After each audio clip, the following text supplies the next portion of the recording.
Welcome to the Dance Centre podcast. I am your host, Claire French, and I'm joining you from the traditional unceded territories of the Musqueam, Squamish and Tsleil-Waututh peoples, also known as Vancouver, Canada.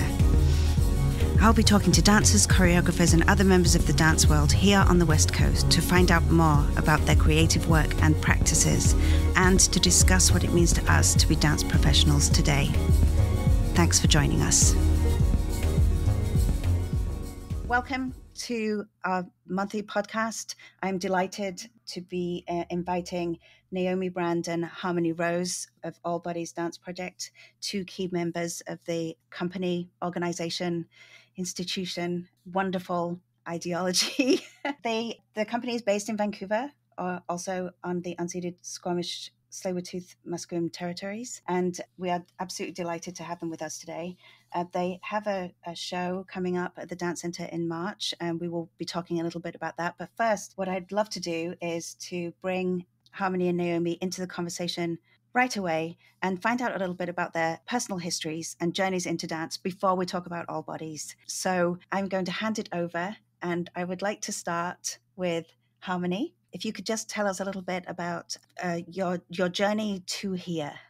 Thank you, Claire. Yeah, so my journey actually began in Edmonton, which is Treaty 6 territory.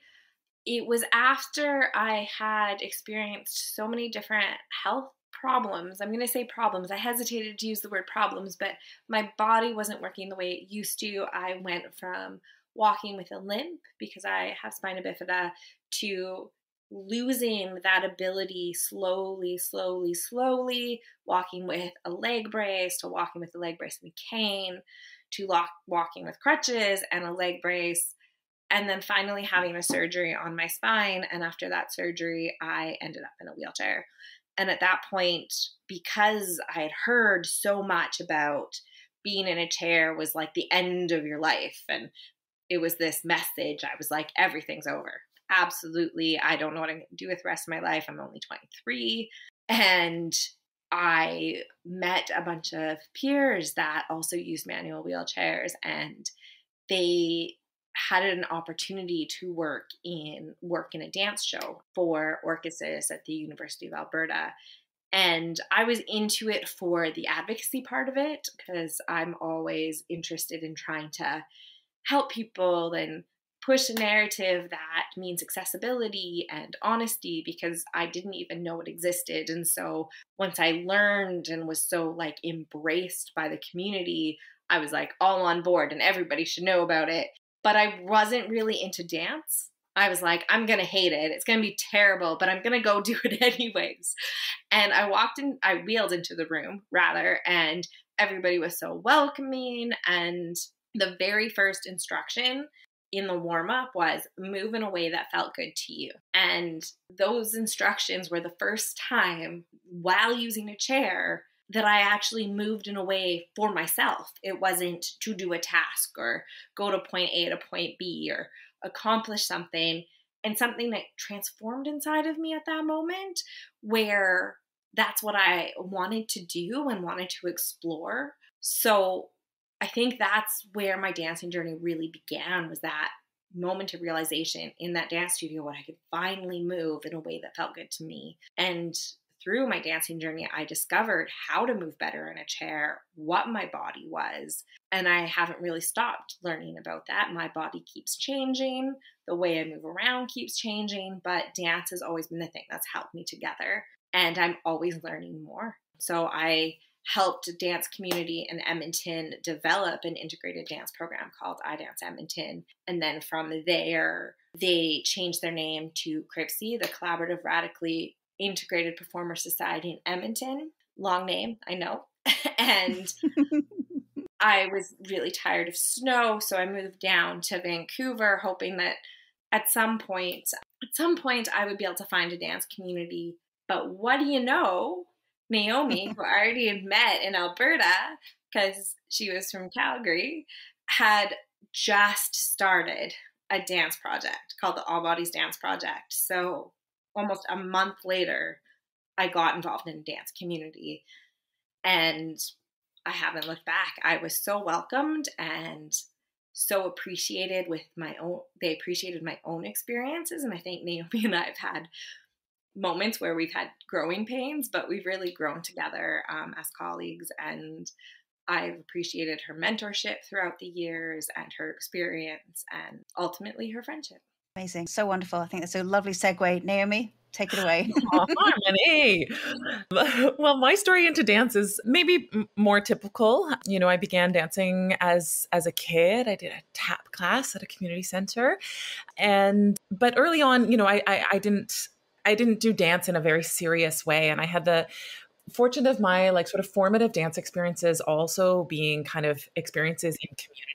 I was a part of like, a youth dance company, where I had a teacher who, taught us as, like awkward teenage women to do contact and that sort of thing. So I had the experience of an ensemble. So when I sort of, decided to pursue dance, it was always sort of like with an idea of, or an experience of dance as also something that, created connection and human to human connection. So I pursued dance. As Harmony said, I also lived in Alberta for 10 years on Treaty 7 territory in Calgary, where I did, an undergrad in contemporary dance and sort of established, myself in that way.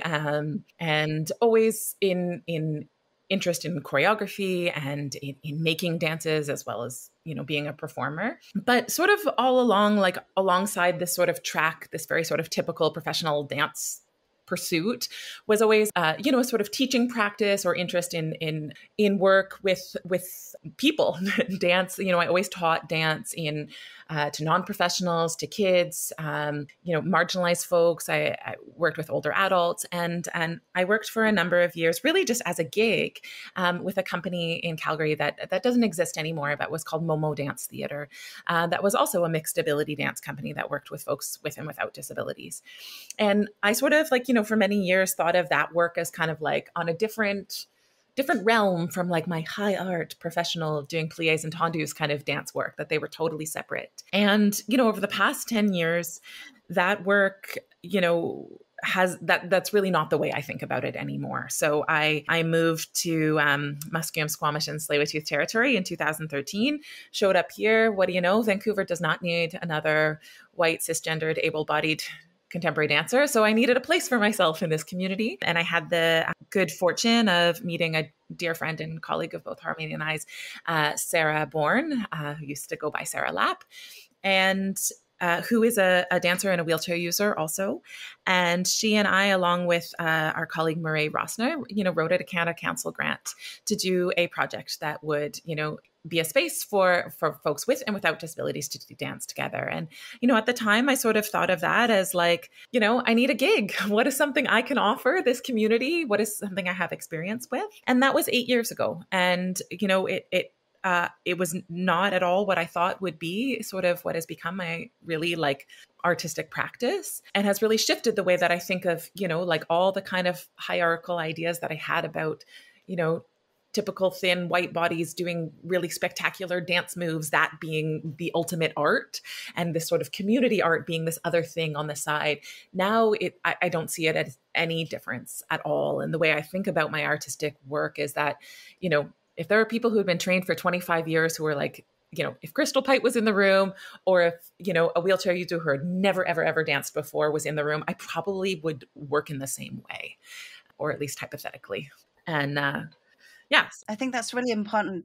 Thanks for that, both of you. But I think what I'm hearing from this is this idea of not only a gig, like looking for a gig, but looking for a way to practice that you feel like you can invest in. And I think there's something about, the language we use around that can be, not to say you're being self-deprecating, Naomi, I'm the queen of it, but the idea that, oh, I'm looking for a gig is actually more deeply rooted in, I'm looking for a kind of practice that goes beyond a gig. Actually, I go for, they're looking for a place, and positioning is looking for a place to invest in practice. And that world, sometimes the other world, as you were saying, that division of it, sometimes can feel a little so exclusive that you don't, feel like you have access to that world, even though you're trained for it to a certain degree. So I find that fascinating, that institutionalized model.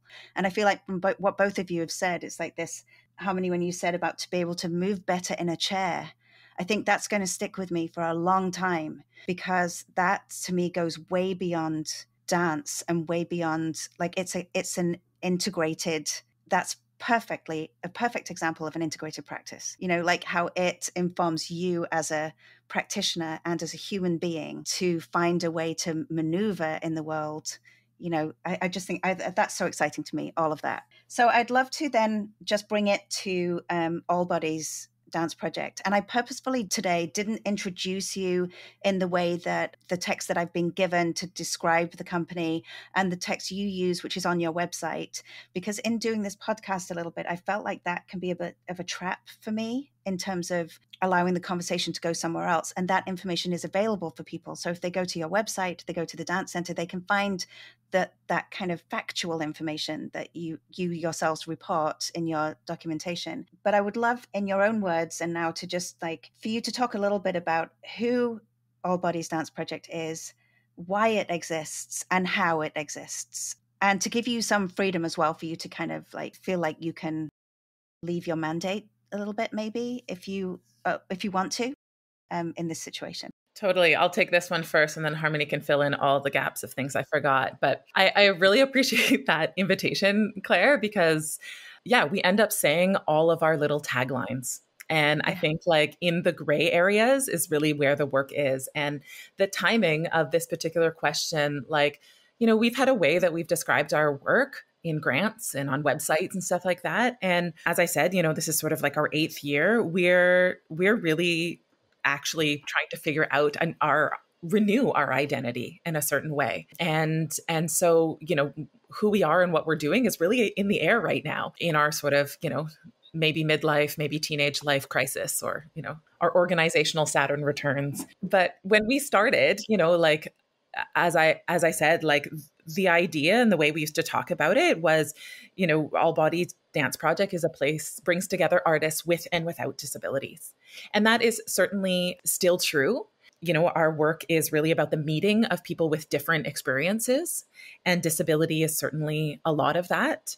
But what we've sort of like, come to realize and was clear from the very first session that we ever ran, who showed up in the room, that the binary of disabled and non-disabled artists, or non-disabled and disabled people, really didn't capture the full, like, kind of beautiful complexity of who people were and the kind of mix of identities that people were bringing with them. And our work is authored and practiced by people from like a pretty wide range of ages. There's a lot of older adults and elders in our work, people of a real wide range of body shapes and sizes and embodiments of, neurodiversity and genders, lots of folks from LGBTQ, 2IA+, 2S+ identities, socioeconomic backgrounds, and of course, the mix of folks who are, say sort of seated dancers, folks who are wheelchair users, and standing dancers.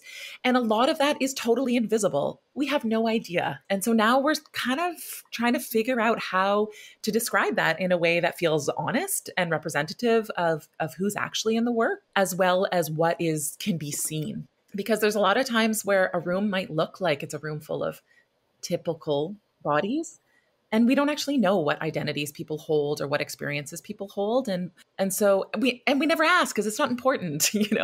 The question we ask of people when they show up to dance with us is, what do we need to know about you in order to dance with you? And so people make that choice. And so it may be something about what they ate for lunch, or it may be something about, the mobility device they use. Yeah. And so anyways, Harmony can fill in this stuff, but it's a really, and as you can tell by the amount I'm blabbing about it, it's a real, we're in a moment of trying to figure out how to talk about our work. So, yeah.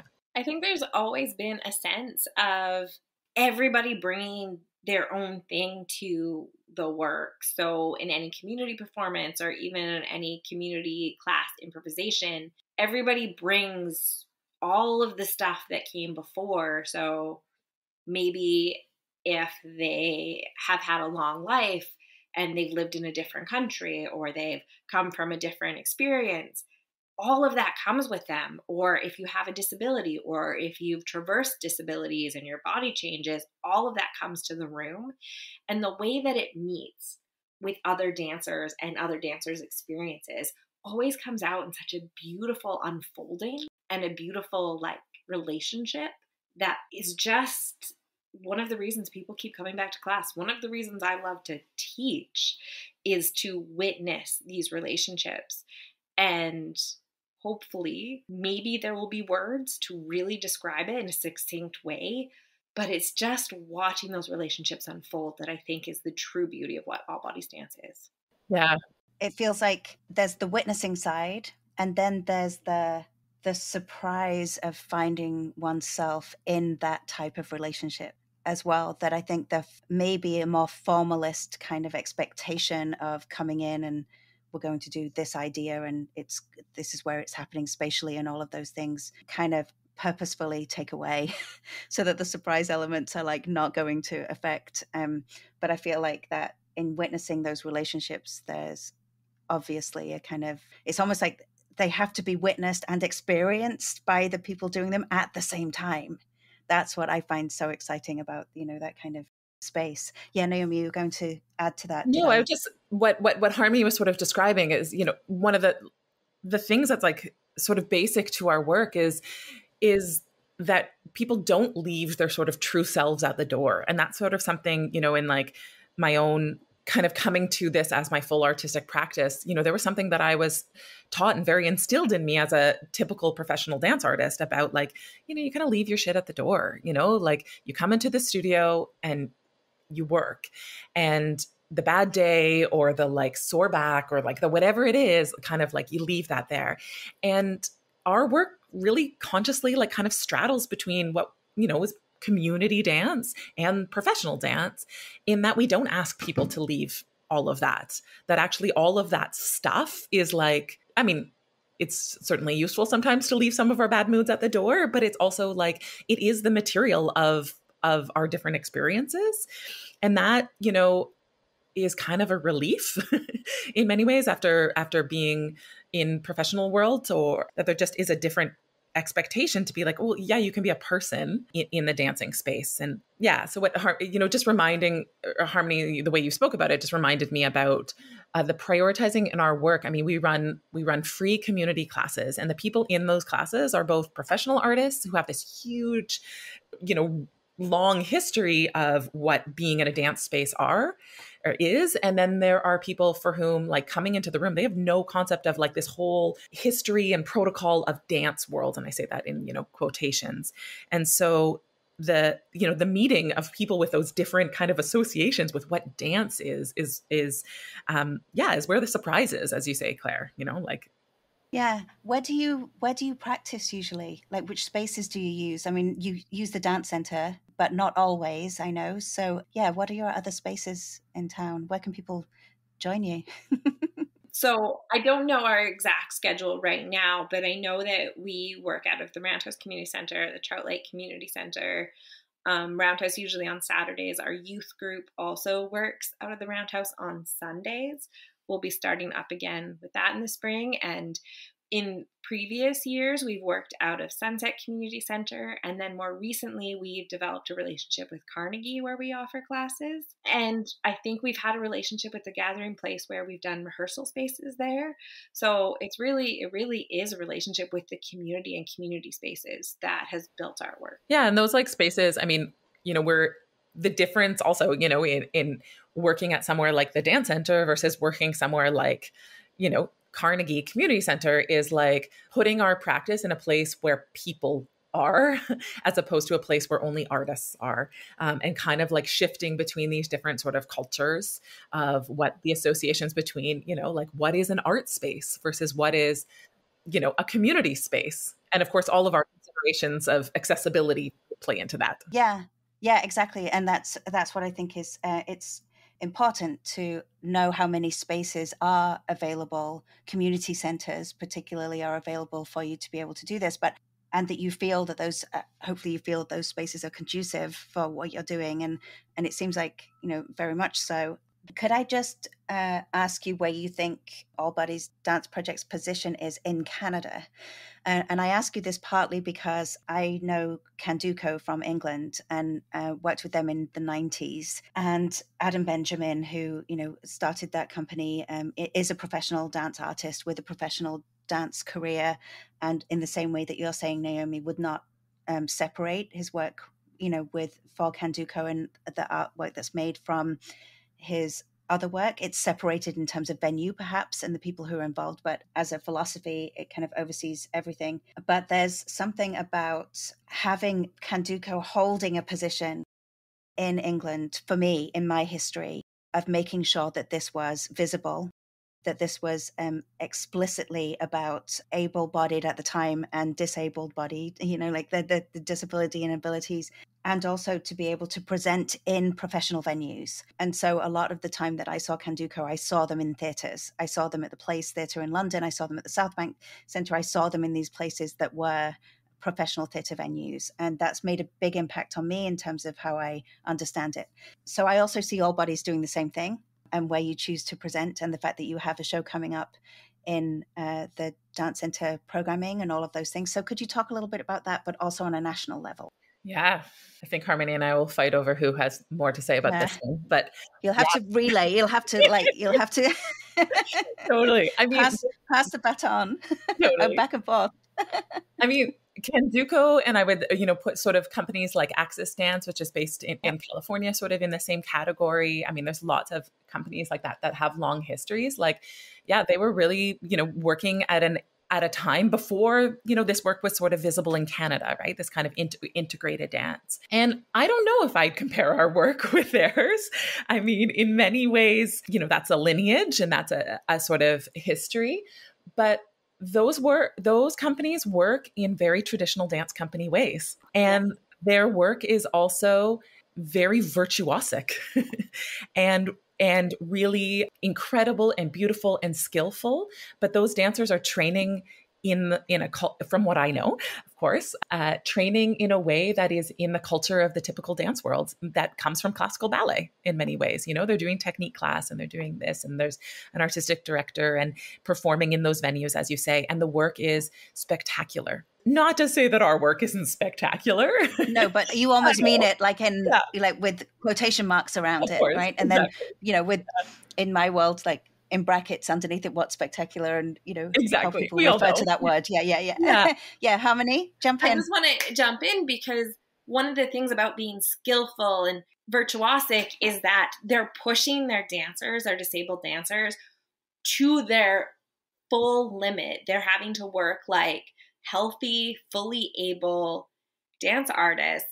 When you have a body that has so many different complexities, you're not allowed to say, today's a day where I just want to witness, or today I'm feeling this way. It's not a safe space for feeling not good. You have to push yourself. And I have met a few post-Canduco dancers who have burnt out and who have had to learn their practice in a different way that situates care before ability. And I think the thing that separates All Bodies is that we've always worked in that way. We've always situated care before we situated skill and virtuosity. And we've recognized the skill, the natural skill that people come with, natural histories from their lived experience. And we recognize all of that. So I think All Bodies is doing really important work that few organizations, I'm not just in Canada, but across the continent, have been working in, and some are starting to pick up that practice or build them into already traditional physically integrated spaces where they have been pushing their dancers, pushing them too hard. I think in Canada, while we haven't done much traveling yet across Canada, we have been in conversations with other companies and we're learning from them, they're learning from us. And I would say we are, those conversations are what's helping create this beautiful, complex, disabled, non-disabled, everything mosaic of dance in Canada. Yeah. And I think I would separate like, the tradition of Kanduko and Access, like those are, as Harmony said, like those are physically integrated dance companies. Like there aren't neurodivergent folks working in there. There aren't folks with cognitive disabilities in those companies. So those are like very exceptional bodies, both disabled and non-disabled. Yeah. And so those practices follow those, sort of traditions of really physical practices.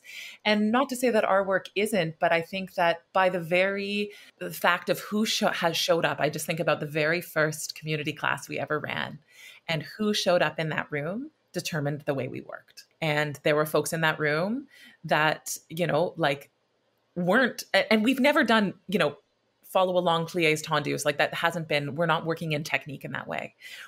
Because our practice is really situated in improvisation and in choreographic development, that like we're not working with an idea of training, again in quotes, that comes from a classical dance sort of tradition.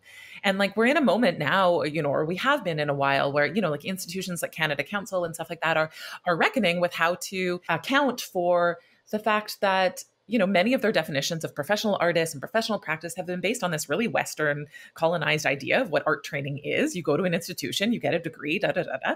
And lots of people in our community haven't had access to that training, nor has that training maybe been relevant to them, in the same as, Indigenous artists. You're not going to go do a degree necessarily for 4 years in carving to be an expert. And like, where's the place for someone, to join a professional artistic practice at 46? They're not going to go back to university of like I did, at 19 kind of thing. So how to also make a place for like, well, what is professional training? And I think what's really cool about the kind of practice that we're doing right now, and lots of our colleagues in Canada are doing, is we're making the training at the same time that we're making the work. And so while like I was trained with this idea that like, Martha Graham, it takes 10 years to train a dancer, to become an artist, you have to train for 10,000 hours before you can have something to say as an artist. That's not true in our work. Like you can be an expert the minute you start dancing in our work. You have something to say as an artist the minute you start moving. But anyways, the question was about Canada. It's a commitment to expressing creatively, isn't it? It's a commitment to an investment in that side of yourself and in a social situation. And it's us challenging these kind of ideas of like professionalism and high art, and what is art that has value, and this kind of separation between, or this kind of investment in dance being really palatable because it's spectacle. I feel like this in typical, contemporary dance, there's always this of like, bigger, faster, higher jumps, like the way that, we love that audiences, it's really comfortable to watch moving bodies when they do spectacular things. And maybe there isn't as much practice at audiencing, I say that as a verb, especially disabled bodies that we don't see on stage very often, doing things that are deeply embodied, but maybe subtle and aren't fancy tricks, like, yeah. It's great to see someone doing a really awesome wheelie like Harmony can do for days and days and days, but like to watch somebody move in a way that is really expressive and subtle. Yeah, that's always been my thing too. I just want to say that I feel like what's happening a little bit in England from what I've been reading, and I know some people who run community organizations, and actually what's happening now with companies like Kanduko is that they are collaborating with more community-oriented people, because I think they feel they feel the trap of feel trapped by this kind of, professional thing. And I think we all do to a certain degree. And, in our time, we've all had to adjust and adapt and consider other ways of presenting work. And Totally. some people are ahead of that kind of presentation model because they've been working in a different way for a while.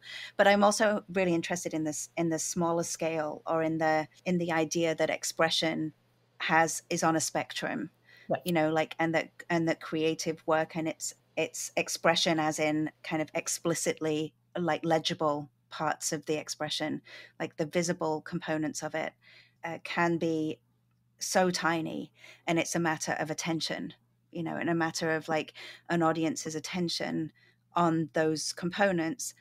But I'm going to lead us into this idea of relaxed performance a little bit, because I think that relationship between the audience's ability to engage with the work and then engaging with a different kind of work is a lovely way of bringing in the idea of community, both as audience and as performers, if you like, or the people being watched, and also to talk a little bit about that notion of relaxed performance and what you think that. So two things. It's two layered for me. One, it's connected to the work you're doing potentially, and is that your audience, and is it also a mix?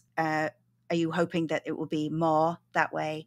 And the other way is, what do you feel about the kind of traditional theatrical environment? Do you think that will ever be conducive for a relaxed performance situation? Like, so there's two, your work and then what you feel about relaxed performance for the wider idea of watching dance in general, stage dance in general. Who wants to take it? Harmony? Go. Sending it my way. No, it's really interesting, the idea of relaxed performance. I have a friend who's working in London right now for smaller theater companies, building relaxed performance spaces and what relaxed performance is. And I don't think as a company we've really gone into the educational part of meeting every single need. But there is something about creating space and creating care for audiences and what they're audiencing that we've started to develop with All Bodies. It started when we worked on our translations project, which Naomi can talk more about. But we, as a dancer, I met an audience member. I introduced myself. I guided them into a space. They were my person to anchor myself to, for them to anchor themselves to, because they were wearing sleep shades or experiencing it with their non-visual senses. So having somebody to anchor to was really special. And then I led them out. So we found it was so profound, the work of just caring for an audience member and creating space, and just the reactions of the audience members for that care that was taken with them. So we've continued that into our work. And I think even as an individual artist, I've been thinking about, how do I care for audiences? And when is it appropriate to create a space of care or to not create a space of care? For example, I did a Vines show. It was already outside. People were able to witness it in a way that felt good to them already. As a performer, there was nothing else I could do for our particular show that would invite them in, other than really just softening the beginning and the ending to allow the audience to really absorb what we were doing. So I think it's just in the back of my mind now how to care for the audience and thinking about what is the audience seeing and how are they audiencing. Great. It's in partnership with festivals too, right? In that example that you just gave with Vines, it's very much in partnership with how they established those parameters with the outdoors and all of those things to invite that. So yeah, that's nice. Yeah, Naomi.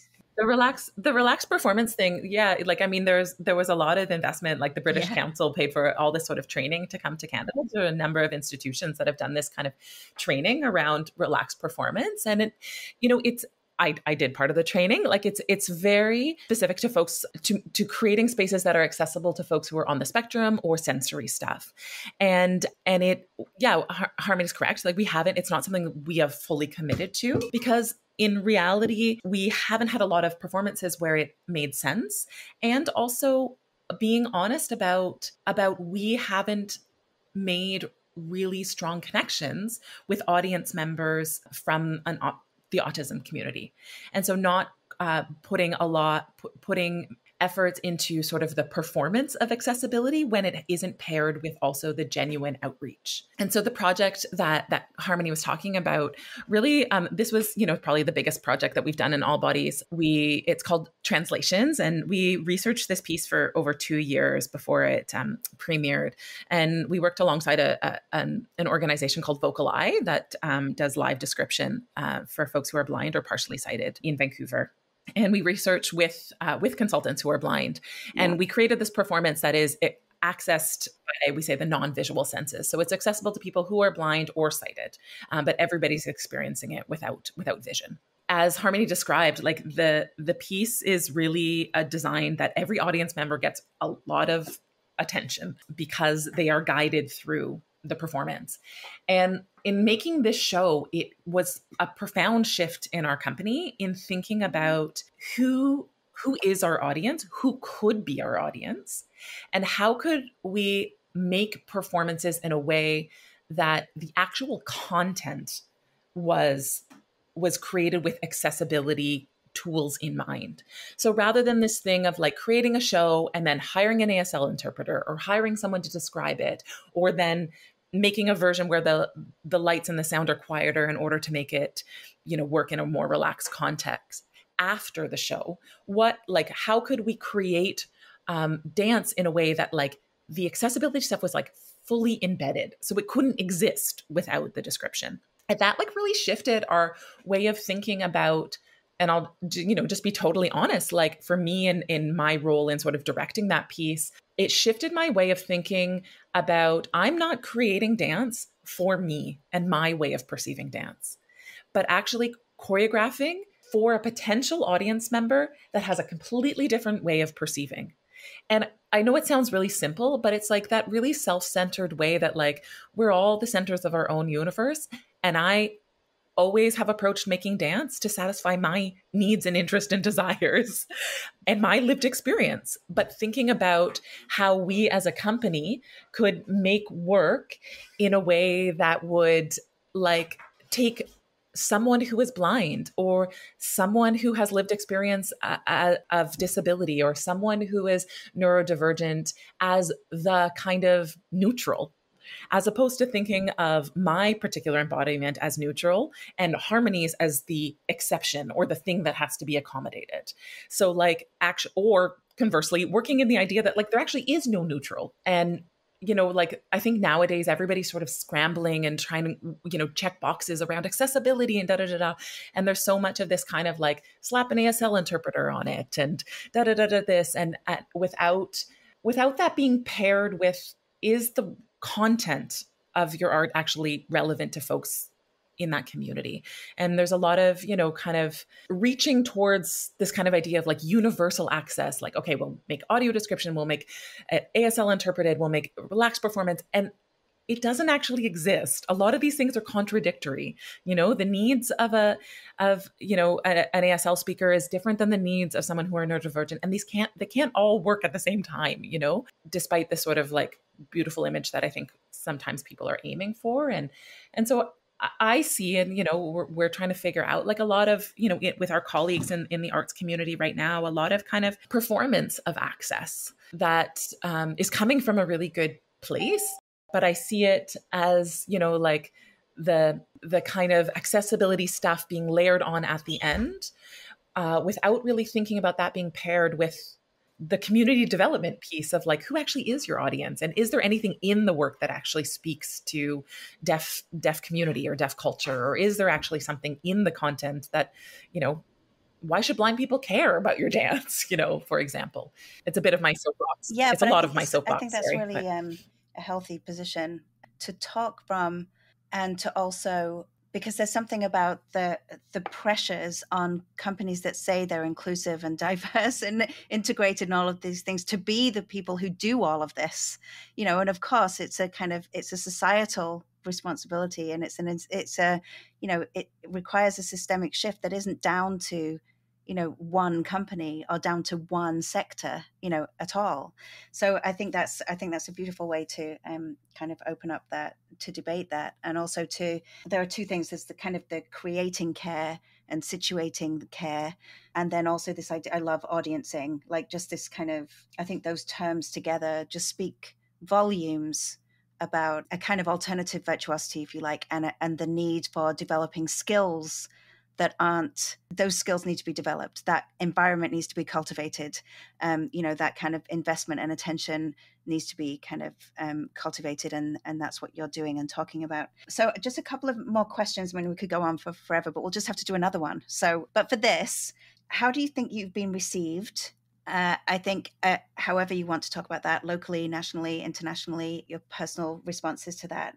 And then I'll just throw in, how you've stayed connected and creative during the pandemic period, because I think they may or may not roll into each other, but I'd love to know if that you were able to do that as a company through COVID, and that's the shift, those kinds of things. So I feel for me they're related, but take them on as you will. Okay. Harmony, do you want to start? Yeah, I'm going to say straight up, I don't know how we've been received. I know that I will meet someone such as yourself that says, I know you through your work, or I know you through your films. And I'm like, oh, I hope that's a good thing. But I think the fact that I am more known than I realize, and people recognize the name All Bodies, that we are becoming well received. I don't know if we're well known in the States or internationally. I know with translations, there was an opportunity for potentially some conversations and explorations, and then COVID hit. So this is where this ties in of we had to rethink our processes. And one of the things we did after about 6 months of COVID is we met on a rooftop. And did a whole work on a rooftop after a year. But I think that initial meeting and that initial working together really was a coming together as an ensemble, trying to think about how moving together is in this new reality. And that was like another process of care that our company did, is we took the time for us to figure that out as individuals, as a company, to meet on a really sunny rooftop that became a really cold rooftop. That I remember dancing in like -5. We ran off to the rooftop and we're like, 5 minutes. Okay, running back downstairs, running back onto the rooftop, and decided that maybe we're going to take a break until the weather warmed up a little bit. And then when we finally did a performance, it was like +45. And we were like, okay, now we can't perform. So definitely struggles with dancing on a rooftop, but some joys of connecting with each other and finding what's really important as a company, and really rethinking what is performance without touch, because translations relied so much on touch and connection. So what is performance and what is connection in different spaces? How are we connected to the land? How are we connected to spaces? And I think every new discovery is going to be carried into every new piece that we do, and maybe even reflected in old pieces that we revisit. Nice. Yeah, thank you. Great. Yeah. It's a good question. I feel like, now is like a real time of reflection on how we've changed, how the past 2 years of pandemic has really changed us, and as individuals, and also like certainly as an organization. And I think like, the question of how we're received, like, it brings up kind of like my old paradigm of how I thought of like what success is in the dance world or in the art world, and like how it kind of still looms there about like, is success measured in the number of grant dollars or the amount of touring opportunities or the amount of bums and seats, like that kind of thing, and bigger, better, like that being success. And I think what like the combination of the translations project, which we premiered right before COVID, and the impacts of COVID have really like shifted, I think, both for me personally and I think as an organization, this, and largely culturally, thinking about the value of like sort of quality over quantity, and like intimacy, and like, performing for small audiences. In translations, we only had audiences of 10 people at a time. And in COVID, we did performances for 10 people on this rooftop, outdoors, and kind of shifting our thinking about, but if those are 10 people that have a really meaningful experience, or if those are 10 specific people that may not have been able to access dance, rather than them being random people who spent lots of money on tickets or but if those are 10 people who will take the learning or take the experience, and somehow in the, ripple effect of, the world, share some meaning out of that, then that's really like the sign of success for us. And yeah, I think that's really changed us. And I think that's really changed a lot of the art world. I don't think this idea of touring, is sort of, I think local is kind of the way now, climate crisis and COVID and all these things sort of coinciding. And so I think we're trying to also think about like, as we make work, trying to build a new audience, so that our audience isn't necessarily like, the folks who would typically go see theater performances, but who might come see a performance that we're doing on a rooftop that wouldn't be able to go to a theater for reasons of accessibility or reasons for, finances or reasons for just like not feeling, that it's culturally a place that, they feel comfortable. Yeah. So I kind of think those things they are intertwined in this moment of being like, well, who are we actually making work for? Yeah. And I think success at this point is being able to continue to create work and have people show up to dance with you, right? At this point, Totally. that's what success looks like. And that's amazing. To be Doing creative in doing this world anything right now, I think, is successful. to be successful for artists. To feel like you can be creative has to be Yeah. one measure of success in our current climate. I Totally. would love to know a little bit about what's now, what's next, where we're at with that. And then that will be my last question. So we will finish with this idea of what's now, what's next. Well, I mean, we're going to do a show in a theater. What? At the Dance Center in March. Yeah, so we're dusting off a couple of pieces that have been on the works, and a piece that Harmanie created that was created a number of years ago that I think will be newly imagined in this new world and new bodies. Yeah. So March 24th. Yeah. At the Dance Center, where we're doing the Discover Dance series. And we're going to present a mixed program of live pieces and also show 2 of our dance films. And the live pieces are both duets created and performed by longtime members of our company. And the films are both ones that kind of speak to COVID in a certain way without being COVID art. But one of them is a community project that we made during pandemic, and it's called Near Far, and it was created all online. Through a process where there's, I think, 8 contributors who are all part of our community who participated. They met weekly online with little sort of assignments, and then they went and filmed themselves. And then the work was all submitted, and we worked with our collaborator, Gemma Crow, and who created a film out of it. And it kind of, what I love about Near Far is that it captures a really specific moment, and it captures also a really specific moment in our community and people in their homes. And then the other dance film is also an outdoor. It was shot outdoors. Harmanie is also in it and created it, called Sanctuary. And while it was created before pandemic, it's dancing in the outdoors, which has different meaning now than it did before. And so the program is, I think it's representative of our work, of us as a company, the kind of like mix of our aesthetics. Our works are authored by lots of different people, but somehow connected in, we sort of think that there maybe are aesthetic ties and overlaps, even though the works are made by lots of different artists who come from different perspectives. Yeah. And being in a theater feels like, whoa, going to be cool and interesting and scary and all of those things. So that's the most immediate thing. Harmanie, are you working on something independently of All Bodies at the moment as well? Yeah, I have a few projects in the works right now. As well as I'm teaching a lot, I recently got hired by Real Wheels Acting Academy to teach a movement class, which I'm really excited about.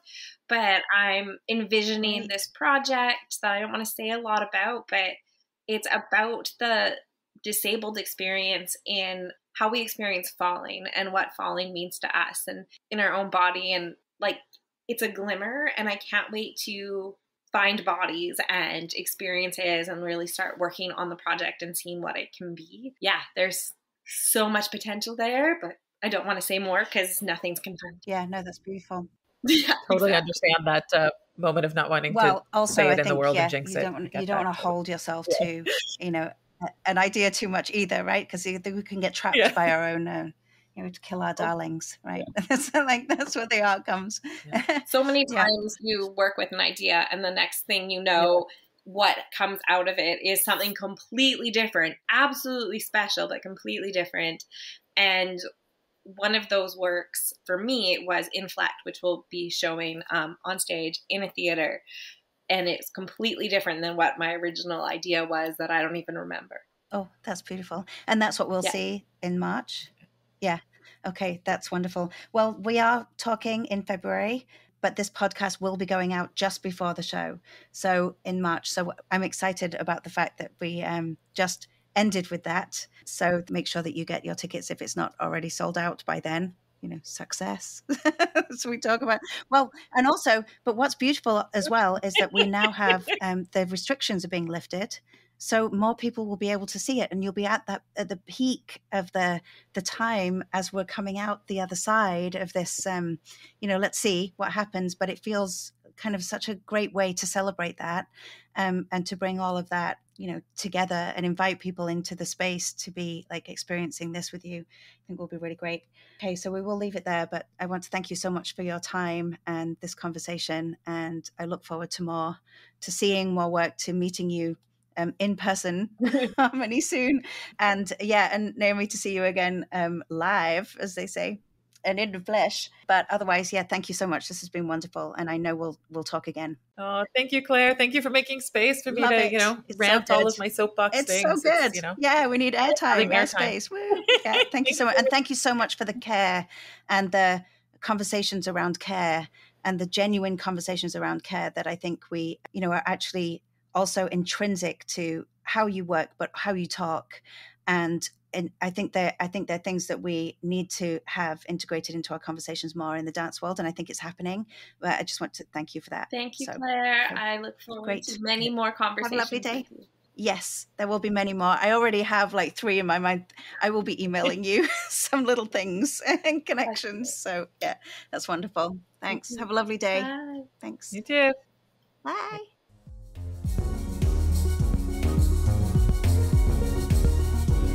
Thank you so much for listening. We would love for you to subscribe, rate, and review wherever you get your podcasts, as this will help other listeners find us and help us to grow our dance audience. We'll be back next month.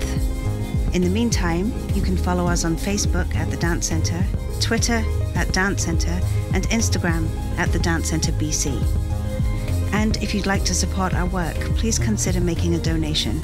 Just go to our website at thedancecentre.ca, where you'll find extensive information about our upcoming programs and events.